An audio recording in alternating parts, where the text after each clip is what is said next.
3යි. හරි අපි යමු. ඔයාලට තව කුකීස් එකක් ඕනේද? මේක හරිම අසාධාරණයි. රොඩ්රිග් එක පැත්තකින් ඉඳන් මගේ ජීවිතේ කාලකන්ණි කරනවා. අනිත් පැත්තෙන් මැනී ඉඳගෙන වද දෙනවා. ගෙදර හැම පැත්තෙම තැලෙන්න වෙන්නේ මට විතරයි.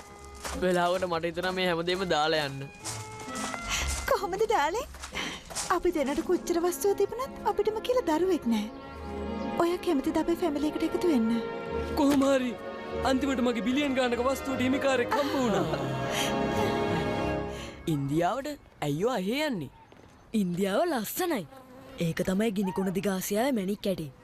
තාත්තගේ බිස්නස් තියෙන්නේ එහෙ. ඒ නිසා අපේ පවුලේ කවුරුත් යනවා. මට ණය කරන් එන්න පුළුවන්ද? එතකොට නටවන්න පුළුවන්.